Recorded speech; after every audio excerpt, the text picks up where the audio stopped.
안녕하십니까.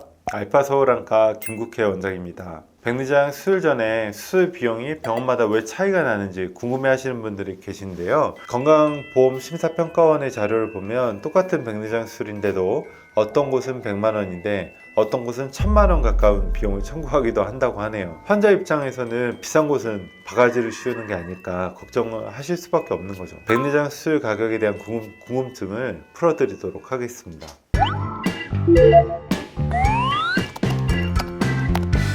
백내장 수술비는 급여와 비급여로 항목이 나뉘는데요. 단초점 인공수정체 수술은 포괄수가제가 적용되기 때문에 한마디로 전국 어느 병원을 가도 수술비가 정해져 있거든요. 백내장 수술에서 이제 가격 차이가 날 수 있는 부분은 다초점 인공수정체라든가 단초점이라도 이제 난시 교정 기능이 있는 렌즈들은 비급여에 해당되는데 그런 비급여 인공수정체 비용에서 차이가 나는 것이고요. 수술 비용 자체는 우리나라 같은 경우는 포괄수가제라고 해서 비용이 정해져 있습니다. 백내장 검사를 할 때도 이제 일부 이제 비급여에 해당되는 검사들이 있어서 비급여 검사 항목에서 비용 차이가 약간 발생할 수 있습니다. 렌즈는 다 똑같은 렌즈 넣는 건데 제일 저렴한 병원 가면 되지 않아요? 저렴한 병원이라고 하는 거는 아무래도 경험이 적거나 반대로 공장형으로 수술을 하고 있거나 이제 그럴 가능성이 높은 거잖아요. 그래서 이제 다초점 인공수정체는 수술할 때 환자분하고 사전에 이제 교감을 해야 되고 상담을 통해서 렌즈를 결정할 때 있어서 조금 필요한 정보를 충분히 이끌어내야 하는 부분이 있다라고 생각이 돼요. 직업이 뭔지, 취미가 어떻게 되는지, 그리고 주로 이제 사용하시는 거리가 어떻게 되는지 이제 미리 그러한 정보에 대해서 알고 그 정보를 바탕으로 환자분이랑 충분히 논의를 통해서 그 렌즈 종류를 결정을 해야 되거든요. 왜냐면 그 렌즈마다 다 그 특징이 있고 장단점이 있는 거기 때문에 잠깐 진료를 통해서 결정할 수 있는 부분은 아니고 또 일괄적으로 모든 환자분들한테 같은 렌즈를 사용할 수가 없는 거기 때문에 다초점 인공수정체는 굴절 오차가 제로가 돼야 되는 수술이거든요. 그래서 최소화가 되어야 되는 수술이에요. 단초점 렌즈에서 난시가 남는 거랑 다초점 렌즈에서 난시가 남는 거랑 차원이 다른 얘기이고, 기본적으로 다초점 인공수정체를 사용한다는 거는 내가 안경을 벗겠다라는 목표로 하는 거기 때문에, 근데 그 난시라든가 굴절 오차가 남는 부분에 대해서 경험 차이가 크거든요. 경험이 많은 서전일수록 그 굴절 오차를 최소화할 수가 있고, 그리고 또 이제 수술 후에 그 환자분 임상 경과를 많이 본 의사일수록 정확하게 그 렌즈를 골라드릴 수가 있는 거예요. 그 가격만 보시는 게 아니라 병원이 아니면 그 이 원장님이 얼마나 경험이 많고 충분한 임상 노하우가 있는지를 보셔야 되고, 수술 후에도 굴절 오차에 대해서 사후 관리가 가능하고 토탈 케어가 가능한 병원인지를 보실 필요가 있을 것 같습니다. 같은 렌즈인데 왜 이렇게 가격 차이가 심한 거예요? 수천만 원, 많게는 수억 원까지 차이가 나는 장비를 가지고 이제 계측을 하게 되고요. 또 이제 수술 시에도 또 칼로 하는 거랑 또 레이저로 이제 백내장 수술을 하는 경우도 있거든요. 그 레이저 비용도 수억 원에 달하고, 그리고 할 때마다 이제 수십만 원, 많게는 한 100만 원 가까이 되는 소모품 비용이 또 발생하기 때문에 단순 재료값만 보는 게 아니라 수술 전에 시행하는 검사의 과정, 그 사후 관리 비용 등도 이제 포함해서 생각해야 되기 때문에 포괄적으로 이제 봐주시면 좋을 것 같습니다. 가장 안전하고 합리적인 병원을 고르는 원장님의 팁이 있을까요? 병원이 제시하는 가격하고 시장에 형성되어 있는 가격 사이에 너무 차이가 나버리면 곤란하잖아요. 그래서 제가 이제 제안 드릴 수 있는 한 가지 팁은 병원 홈페이지를 이용하는 거예요. 병원 홈페이지에 가보시면 비급여 항목을 고시하게 되어 있고요. 거기에 다초점 인공수정체 항목들도 있을 거거든요. 관심이 있는 병원에 그 인공수정체 비용들을 비교해 보시면 대충 그 병원마다 비용이 어느 정도 되는지 알 수 있는 거죠. 두 번째는 이제 장비하고 시스템이거든요. 그 백내장 수술의 정밀도는 의료진의 손기술로만 결정되는 게 아니라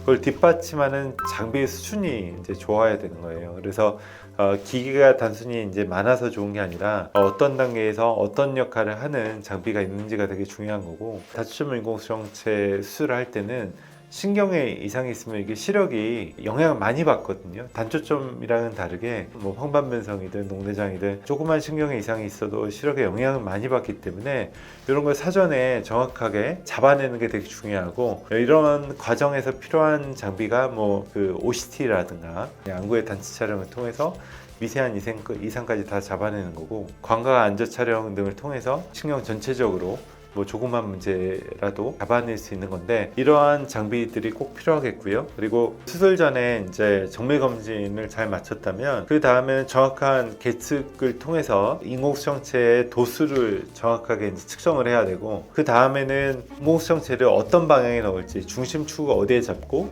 이 인공수정체의 난시축을 어떻게 잡는지에 대한 정밀한 검진이 되고 이왕이면 내비게이션화해서 수술장에서 이제 활용할 수 있는 장비들이 있어야 하는데 가령 이제 저희 병원에 있는 아르고스 같은 장비가 이제 그렇고요. 그래서 이전처럼 눈에 수술방에 들어가기 전에 난시축이라든가 이런 걸 표시하는 과정이 없이 그 사전에 검사한 장비를 그대로 그 수술방 현미경으로 자료를 전송을 해서 수술 중에 실시간으로 인공수정체의 위치를 미세하게 조정할 수 있게 해주고 같은 렌즈를 쓰더라도 내가 원하는 예상치대로 그 수술 결과가 나오도록 도와주거든요. 이러한 장비들을 갖추고 있는 병원인지 먼저 확인을 해보시면 병원을 결정하는 데 도움이 될 것 같습니다. 공장형 병원은 아무래도 피하는 게 안전할 것 같아요.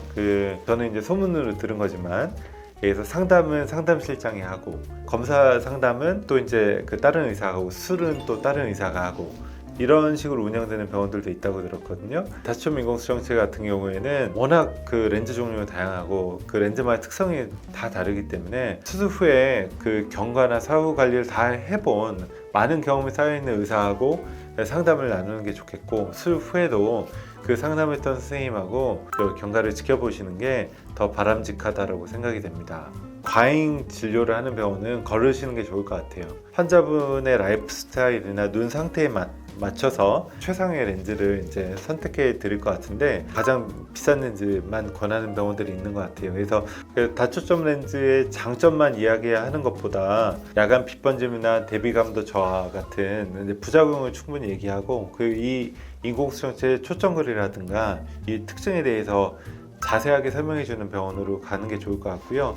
다섯 번째는 이제 수술하는 의사의 숙련도를 이제 살펴볼 필요가 있습니다. 집도의가 이제 백내장 수술을 얼마나 오래 많이 집도했는지가 되게 중요한 것 같아요. 특히 이제 다초점 인공수정체 같은 경우에는 수술 후에 임상 결과를 충분히 많이 본 선생님일수록 원하는 결과를 얻을 가능성이 높다라고 생각이 됩니다. 저도 14,000건 가량의 이제 백내장 수술을 했지만 매 수술할 때마다 보면 환자분들마다 다 반응이 다르고 수술 후에 경과가 다 다르기 때문에 아무래도 수술을 많이 해본 의사들이 그 렌즈 선택하는 데 있어서도 도움 많이 드릴 수 있고 수술 후에 있는 변수에 대해서도 좀 더 대응을 잘 할 수 있을 것 같습니다.